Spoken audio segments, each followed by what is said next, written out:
Learning a second language is not impossible, and I'm here today to give you proof by sharing my journey to learning Spanish.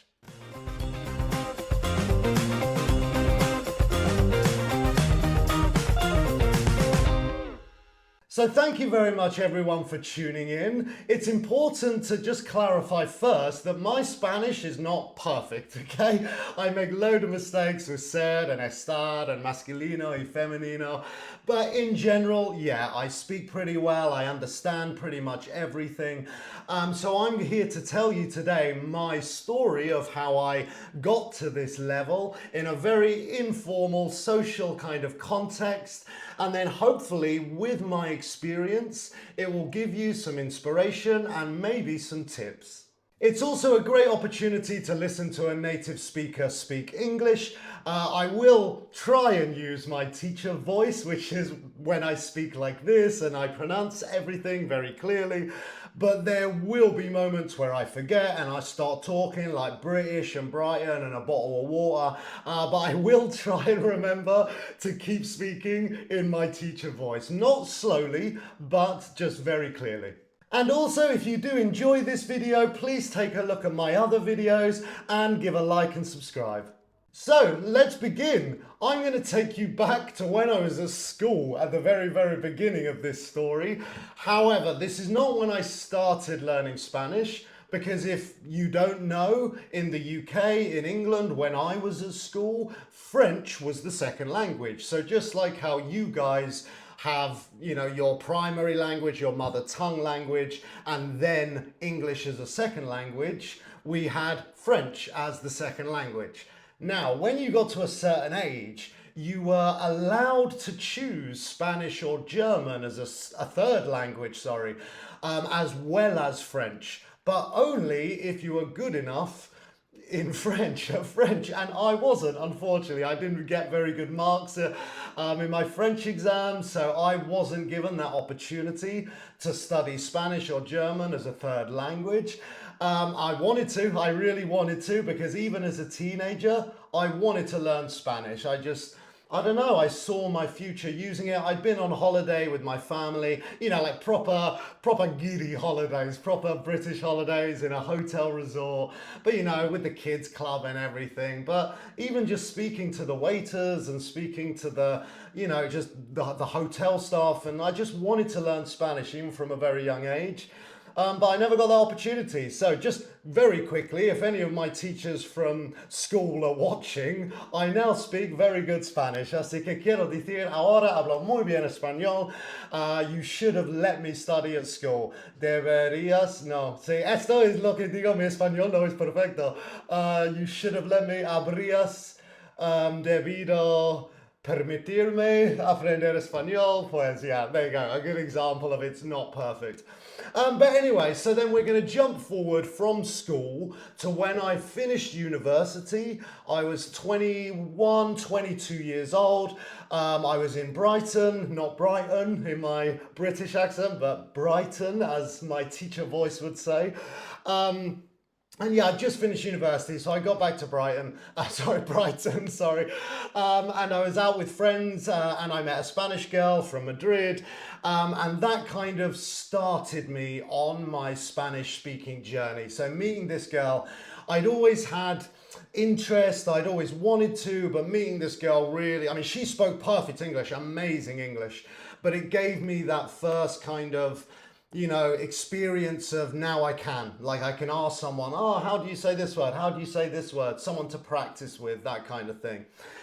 So this is where my first tip comes into it, is if you're single, find a partner who speaks English. Honestly, it's the best way. It's how I started.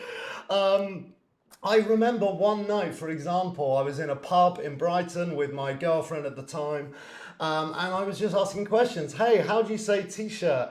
Camiseta. Okay, I remember cinturón, belt. I remember, how do you say belt in Spanish? And she said, cinturón. I was like, like centurion, like Roman centurion. And even now, 10 years, 12 years later, I still remember cinturón because of centurion. Like, still to this day, it's crazy. So there's a really good tip for you. Just little things, just going for a beer and speaking, asking questions. Yeah, it was one vocabulary word. I mean, I learnt more than one that night, but I'm referring to that link of, cinturón, centurion, just one word, but I was just having beers with a really nice hot girl. So I was like, this is not a chore, this is not work. And that's my first piece of advice. Just even going for a beer, just every time you use the language or ask questions, you will remember things. Even if you don't realize it at the time, you will get to a point where you realize it. So that's the first section of this story. My first kind of experience, my real first experience of speaking Spanish, or not speaking Spanish, sorry, but learning Spanish, learning certain phrases. And now we're getting to the second part, which is when I moved to Madrid. So now in this second part of the story, this is where I was really immersed in Spanish. So this was 2013, maybe 2012, or yeah, I think maybe 2013. I didn't do much preparation for this class, by the way. I just wanted to have a fun video where I tell you about my experiences learning Spanish, and hopefully you can learn some English while listening to me, but also learn some tips as well. But sorry, I digress. I'm getting distracted. So yeah, this was 2013, let's say. So I moved to Madrid with the same girl, my girlfriend at the time. And obviously, yeah, she helped me massively. She was my translator. But this was where I was first immersed into the Spanish language. I wasn't with my giddy friends. I had some English friends because I was an English teacher in an academy, but I was hanging out with her and her friends. So yeah, they spoke English as well, but I felt, what's the word? Embarrassed. I felt embarrassed that, I'm in Spain. I'm the only person that doesn't speak Spanish, and they're all trying to speak English for me. So I tried and I tried and I tried. And this is where I want to say to everyone watching, students of English, I completely get it. I've been there. Like, I was there where I wanted to say something, and then I started saying it, and I could see everyone being nice and patient. But in my head, I was stressed. They were very nice and patient, but I was like, oh God, I'm taking so long to say this sentence, and it's such an easy sentence. Then there's the mistakes as well. Oh, estoy caliente. No, perdón, tengo calor. I completely get it, guys. I've been there. I've made the mistakes. I've been in conversations where I didn't understand anything. I've tried to speak in conversations and got embarrassed or felt stressed. I've had friends or girlfriends, translate everything for me. Well, not girlfriends, sorry, just that one. Translate everything for me to include me. So I totally get it. My advice, keep going. Just keep going. I know it's difficult, but trust me, I'll get to the next part of the story and it all becomes worth it. You've got to ask questions. You've got to put yourself in those situations. You've got to try and get involved. Like, nice people like my girlfriend at the time, her friends, were really nice guys, all of them, like all Madrileños, really, really nice. And really patient with me. So, nice people will not be annoyed if you're trying to speak their language. If someone gets annoyed and frustrated, maybe they're having a bad day, or maybe they're just a bad person and you shouldn't hang out with them in general.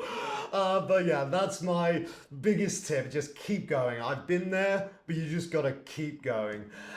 So anyway, I was in Madrid for 1 year, and then came the time where I wanted to move on. I wanted to go to Mexico. I was now single at this point as well, so I wanted that new experience. So this is where we get to the third part of the story. So this second part, living in Madrid 1 year. Love Madrid, by the way. Absolutely love Madrid. Made some really good friends there. And yeah, I left Madrid with a very basic Spanish. Ayer juego fútbol, mañana bebo cerveza. Like very, very basic Spanish. and I understood nothing. Like, sorry, madrileños, now I understand you guys, but back then, not a word, like not a single word. It was so quick, I just didn't understand anything. So that's where we finished the second part of the story. Yeah, I spoke some basic Spanish. I didn't really, handle the tenses very well, but I could speak basic grammatically incorrect sentences, but I could be understood at a very basic level, but I didn't really understand anything. So now we move on to Mexico. So part 3 of the story is Mexico, and this is where everything changed.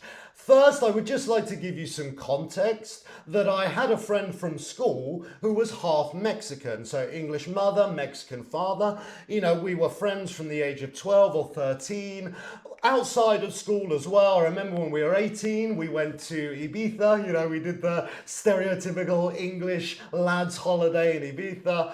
But yeah, really good friends in and outside of school. So this is important to mention that he was living in Mexico when I moved out there. So he obviously spoke perfect Spanish because of his father. He'd been speaking Spanish since I met him, since he was a teenager. He had his Mexican passport and everything as well. So he was fully integrated into Mexico. So when I flew out there, obviously, I stayed on his sofa. That's what you got to do. If you've got a mate who lives in that country, you use their sofa. And I would do the same for any of my mates. But anyway. So I was very, very, very lucky in this context that his group of friends were Spanish speakers. They were Mexicans or maybe a few French guys who spoke in Spanish. So all of the social context, all of my social events and every weekend and everything was in Spanish. Obviously with my mate, when it was just us two, no, it was in English because we grew up speaking English together. It was weird when we spoke Spanish to each other. But when we were in a group with his other friends, who then became my friends, yeah, it was all in Spanish. So this is where everything changed for me. First thing, I started understanding. That was the first thing that I really started understanding, not just because of these people, but Mexican Spanish in general. In my opinion, maybe I'm wrong, but in my opinion, is a lot slower and a lot clearer to understand. Yes, I learned all of the slang words as well, no manches, wey, la neta, está bien, yeah, all of those. I don't want to get my YouTube video banned by saying any more, but you get the point. So yeah, this is where I really started to improve. I was understanding people. When I started to understand people, this is where my speaking got better. And this is something I really want to emphasize because again, it's more focused again back to the English kind of learning and tips for learning English. If you understand more English, you start correcting your own spoken English more. Let me explain. I used to translate literally, a big house, una grande casa. But when I started hearing Spanish speakers saying una casa grande, that's how I learned. That's how I learned about the different structure in sentences because I started understanding people using it.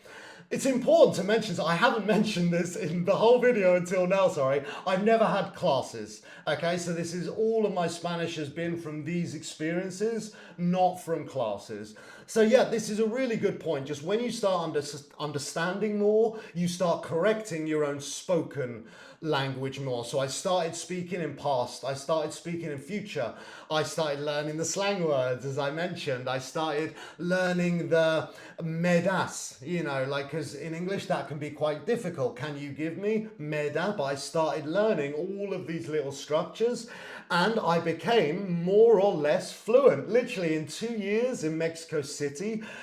With this amazing group of friends. Also Tinder helped a lot as well. Again, not in a creepy way, just meeting people, meeting Mexican girls or Colombian girls for drinks, speaking, having conversations in Spanish. It helps a lot, as opportunities to practice. So yeah, these 2 years in Mexico City completely changed all of my ability to understand and speak. Again, it still wasn't perfect. It's still not perfect now, but I got to the point when I left Mexico that I could put myself in any situation, in a Spanish speaking situation, and be okay. And more than okay, feel comfortable. So again, that's my advice. Once you've got through the difficult part, and you will get through it, guys, you will get through it. Once you get through that part, then it's all about just practicing and practicing and practicing, correcting yourself, learning, etc. I'm not saying that classes are not a good idea. I'm an English teacher. Please, guys, classes are a great idea. But you know what I mean? Like, it's not the only thing you need.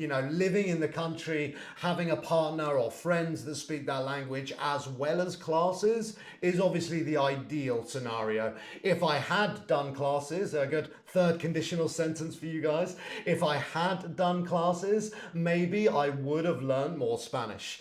Maybe it would be perfect now, but I didn't, but anyway, that's not part of the video. So yeah, that's my next part, just practice, practice, practice. So now we're coming to the third or the fourth? I think the fourth part. Like I said, guys, I haven't planned this video. It's a very social video.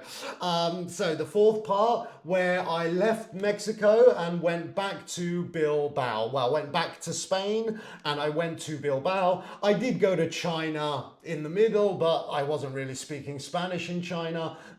I know, right? I know, what a shock. So yeah, let me jump forward a few years after China, and when I arrived in Bilbao. So what can I say about Bilbao? Well, I got there in 2017, more or less. And I love Bilbao. It's my second home. I was there for about 5 or 6 years. I even left a couple of times. I lived in Alicante for a couple of months. I lived in Barcelona for a couple of months. But I kept coming back to Bilbao because I absolutely love it. It's my second home. Learned a bit of Basque as well, which I'll mention in a second. But yeah, let's focus on the Spanish and obviously the tips you can use for English. So in Bilbao, obviously, I got even better because I had enough of a level that I could, make Spanish-speaking friends in Bilbao. I did obviously have my English-speaking friends as well. I do like speaking English as well, guys, so it's nice to have a mix.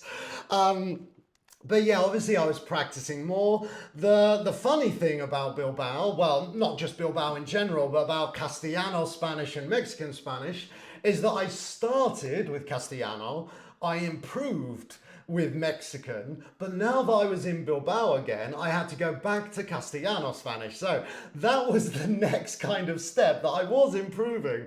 But at the same time, I had to change lots of Spanish I had already learned. For example, with my friends, it'd be like, ay, necesito regresar. And my friends were, no, necesito volver, Chris, venga, tío. Yeah, tío, güey. I was like, ay, ¿qué tal, güey? No se dice güey aquí, es tío. So like lots of things like this. Yeah, no es no me, no puedo decirlos, pero yeah, me entendéis. So yeah, that was kind of, I'm not going to say a challenge. It wasn't a challenge because I kind of already knew these phrases. Because as I mentioned, I started learning Spanish in Madrid. So I did kind of have these phrases there. It was just a question of replacing the more common Mexican vocabulary that I'd obviously developed in Mexico. But then from there, I also learned the kind of Spanish-Basque mix, which I love. I'm a big fan, just like I'm a massive fan of Spanglish. I love like mixing Spanish and English. I absolutely love it. Me encanta so much. It's awesome. But they do the same thing in Bilbao and in Donosti, San Sebastian, where they say, este fin de semana voy a ver mis aitas. Like, aitas, padres, parents. So I find it really, really funny where it's like, dos cervezas por favor. Es que casco. Things like that. So lots of fond memories of Bilbao.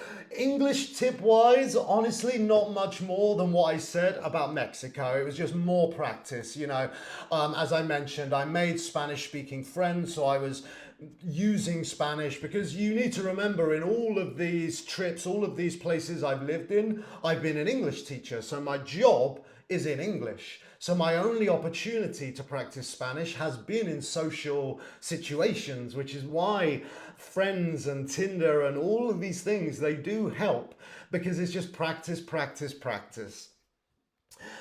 So that basically brings me to the end. Yeah, we get to the end of Bilbao. I'm currently living in Gijón. I left Bilbao 2 years ago, but there's been no change in Spanish really, apart from I don't speak Basque anymore. I remember when I first arrived in Gijón, I was saying, oh, agur, aupa, and they were like, what? Oh yeah, Basque. No, we don't speak Basque here. So yeah, but other than then having to forget my Basque and just stick to Castellano Spanish, not really much has changed. So there we come to really the end of my journey. So I want to just highlight the main things that have helped me reach this level. Just por si acaso voy a hablar un ratito en español para que veáis que tengo un nivel, que como he mencionado no es perfecto, pero sí, tengo un nivel más o menos bien, puedo entender todo, tal vez no entiendo algunas palabras, pero entiendo todo el contexto, entiendo lo que está pasando. Puedo ver Netflix sin subtítulos igual, prefiero con subtítulos. Si voy a ver algo como la Casa de Papel, lo veo con subtítulos en español y audio en español, pero puedo verlo sin. Es más difícil, obviamente, pero puedo. So yeah, that was just a quick example for anyone watching this video that doesn't know me. They haven't seen my Instagram reels or my YouTube shorts. Yeah, I do have a level, good level. It's not perfect, but it is a good level. And it's just from number one, getting over the fear and the embarrassment. And I get it, guys. It is scary and it is embarrassing. But the best advice I can give you is you will get over it. And also, who cares? You're trying something difficult. I can't remember, but some famous philosopher or famous someone said, you're never amazing at at something on the first try. You need 1,000 tries to be able to become an expert in something. So honestly, that's the best advice I give you, is just don't care what people think. In this context, I'm not saying be an idiot and just don't care what anyone thinks about anything. No, about your English. Yeah, you're trying, you're learning. Take any advice, obviously. Take any criticism. Some people like to correct people. Yeah, okay, maybe it's not fun, but at least take it. You take the criticism and then just learn. That's the best advice I give you. Just keep going. You will get over that initial stage. Even though I'm saying this, guys, it's important to mention I still have moments of being embarrassed now with some mistakes in Spanish and also mistakes in English. Guys, I made mistakes in English. So who cares if I make the odd mistake in Spanish? I still make mistakes in my own language, which can be pretty embarrassing, especially as a professional English teacher who teaches Instagram to, lots of people on Instagram, YouTube, and TikTok. But anyway, sorry, I'll get distracted again. Yeah, keep going, guys. You will get it. And then once you get past that, initial stage one where it's just embarrassing and difficult, once you become comfortable, don't stop. That's the next most important thing. Don't stop. I notice it sometimes now. If I speak too much English and I don't, maybe socialize enough, maybe that's the problem. I need to get out and socialize more. But if I'm always watching, Netflix in English, which I do, I watch in original version, obviously. But yeah, or English in original version, obviously. But yeah, so, if there are periods where I don't speak Spanish as much because my job is in English and my series and films are in English, I do lose some. It does become more difficult to get it back. So keep going. That's the second biggest piece of advice. Once you get past that stage one, stage two, keep going, keep practicing, keep improving. With classes as well, I mentioned classes. I didn't use them, but if I didn't use them, so I didn't have them. This is an example of where this video is not going to be edited, guys.